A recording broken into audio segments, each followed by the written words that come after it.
Hello and welcome to today's episode of Money Talk with Skylar Fleming. In this episode, we discuss 5 things that you should consider when paying for a car, including interest rates, opportunity cost, cash flow, depreciation, and credit score.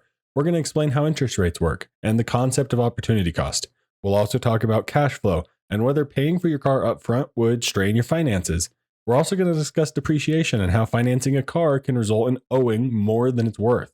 Finally, we'll explain how financing a car can impact your credit score and offer tips on how to build credit without paying any interest. Be sure to share today's episode and have a money talk about paying for your next mode of transportation.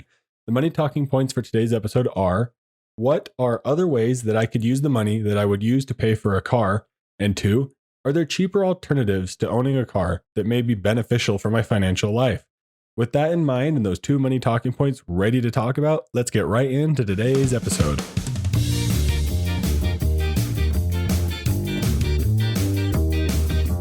You know, we don't talk about money enough. It's a topic that gets ignored for some reason, even though it plays a role in everyone's day-to-day life. Well, this issue is what brought Money Talk with Skylar Fleming to reality.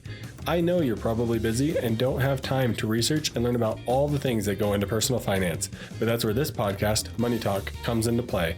I'm your host, Skylar Fleming, and I'm here to do the research and learn all the extra stuff about personal finance for you. The goal is to simply get us talking about money, so let's get talking.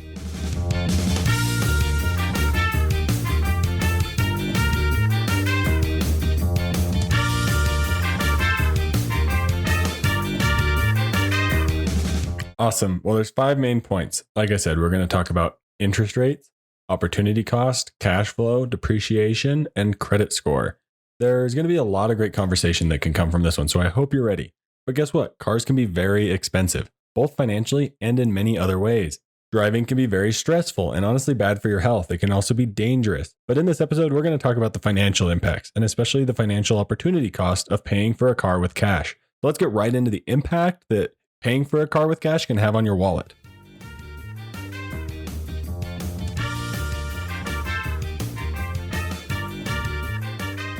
All right, this is going to be the longest section of this episode, so buckle up and let's go for a drive and talk about cars.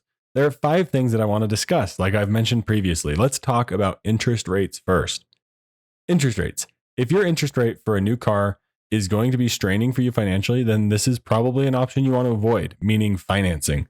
And you may want to look at paying for it in cash or saving up for a very large down payment. But interest is how much you're paying for the loan itself.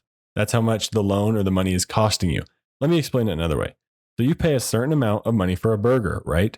Well, banks or credit unions give you the money that you need to pay for a car at the time that you want to buy it, with the promise that you'll pay them back. But what's in it for them? The interest rate. The interest rate is the cost of the money. That's how much it costs you to get access to the money right now. Getting access to the money now has a few different factors that can come into play, but that's where we're going to get into opportunity cost, which is next.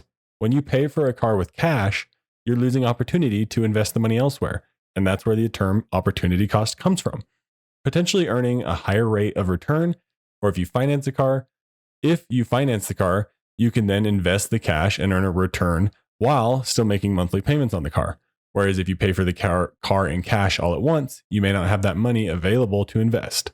Investing the money to earn a higher rate of return than your car loan interest rate is definitely a high level thing to look at. It's not really for everyone. I wouldn't advise trying to do something like that unless the majority of your financial foundation is in order. Make sure that you have a steady budget and that you are already investing, and so you have the basics down to a science. If you're paying interest on a loan, then you're going crazy with stock picking and risky investments, you're probably going to find yourself in a big financial hole. So keep investing in simple ways. Keep it super simple. But make sure you understand how to keep it simple before you try anything trickier with investment strategies or taking out debt and then investing the difference. Also, remember that no return is guaranteed.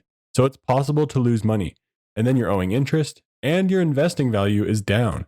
So it can be a tricky spot to be in. But really, opportunity cost is a conversation that really gets going when we talk about cash flow, and cash flow is up next.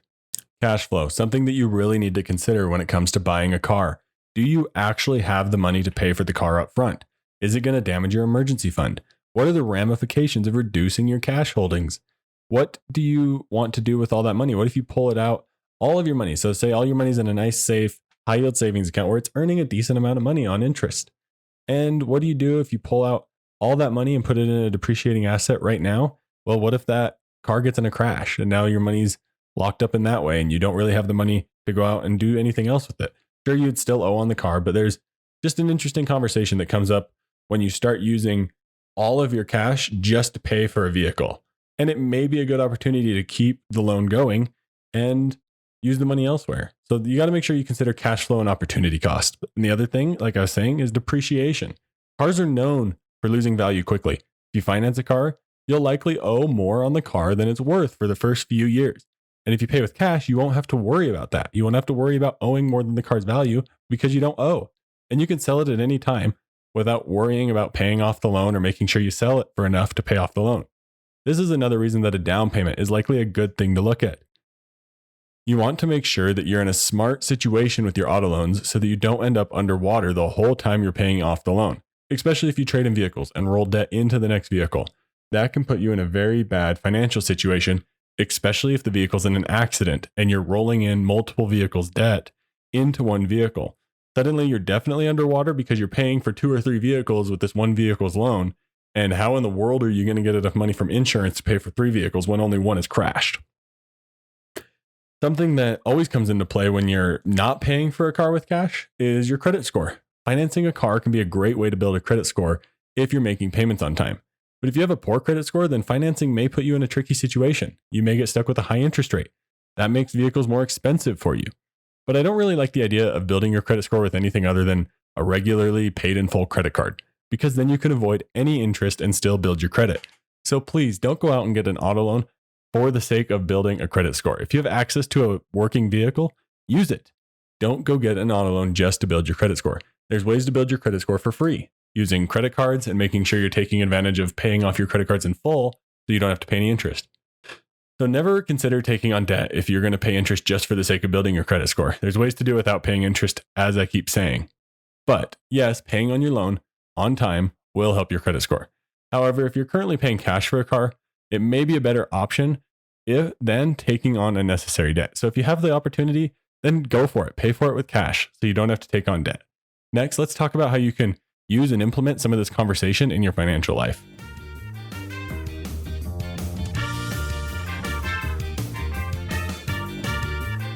So how do you actually use and implement this into your financial life? Well, a couple things to consider. I want to touch on how to consider and implement opportunity cost and how to consider and implement cash flow around the decision of getting an auto loan or paying cash for your car. Let's talk a little bit more in detail about cash flow. Well, you need to make sure you know where the money is coming from. You can't just pull it from wherever, because what if it's meant for something else? Especially make sure it's not coming from your emergency fund. Do not touch your emergency fund. It's not an emergency. And it's likely, if it is an emergency and you need a car, there's probably going to be alternate forms of transport where you can take a few days and relax. Take an Uber to the train and ride the train to work or something like that. Ride the bus. Take a breather. Don't pull from your emergency fund right away to pay for a car.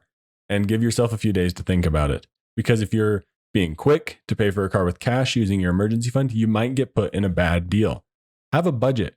Have a budget for your regular expenses and how much you're willing to spend on a car. That way you know how much you can actually afford. That's the whole definition of cash flow. But plan for additional expenses. Add a good amount to your budget for your car for taxes and other crap that gets thrown on that you can't seem to get rid of. But make sure you plan for additional expenses because they're going to happen, unfortunately. It's just the way that it happens when you buy a car. But negotiate and try to get more bang for your buck. Talk them down. Do nothing but talk them down. They'll come down if they really want to sell the car, but have that point that you're comfortable taking it. But don't compromise on your other financial goals. If you're really set on doing something with maybe a vacation in a year or two, don't take that money.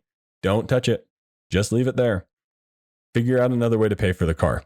Try an alternate form of transportation. But let's talk about opportunity cost. Some of the other things you could do other than pay for a car is invest the money, pay off other debt, save for an emergency fund. If you don't have an emergency fund, you need to get an emergency fund. Save for future goals. And another opportunity cost is just consider, do you really need a car? Give it a shot without it. See if it's possible. Do the research to say, hey, what does my day-to-day look like? And do I need a car to do that? Look at cheaper alternatives like public transit, electric scooters, electric bikes, electric maybe tricycles if you're uncomfortable riding a bike. There's a lot of other alternatives out there. And especially if you're only going short trips, an electric bike or an electric tricycle could do wonders for you And that's all you need. If your work is close or you can get to work via bus, take that. It's going to save you a ton of money if you can avoid paying for the car altogether. But next, let's talk about the money talking points.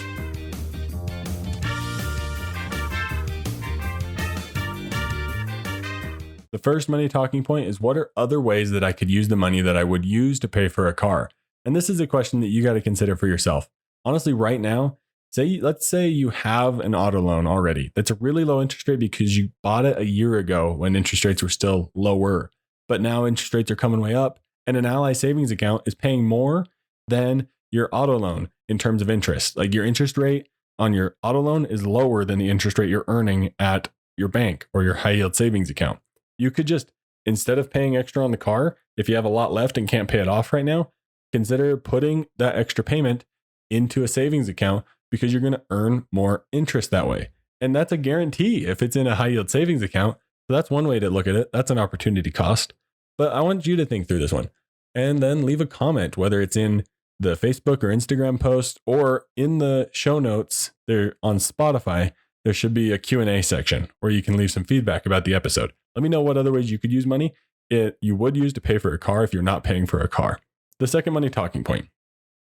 Are there cheaper alternatives to owning a car that may be beneficial to my financial life? I've covered this one already, and I just recently bought an e-bike, and it's been beneficial to my physical health, to my mental health, my well-being. I enjoy it a ton, but also to my financial life, because now we don't have to maintain one more car. We don't have to get gas in it. We don't have to use an extra car. And if it wasn't already a really old car that we don't need to sell because it's not worth a lot, we could sell it, and then we're down to one car. So there's definitely cheaper alternatives to owning a car that could be beneficial to a whole world of things, whether it's stress from driving, but particularly your financial life. It could save you a lot of money if you don't have to pay for a car regularly, both in terms of maintenance and an auto loan payment. But let's wrap up today's episode next.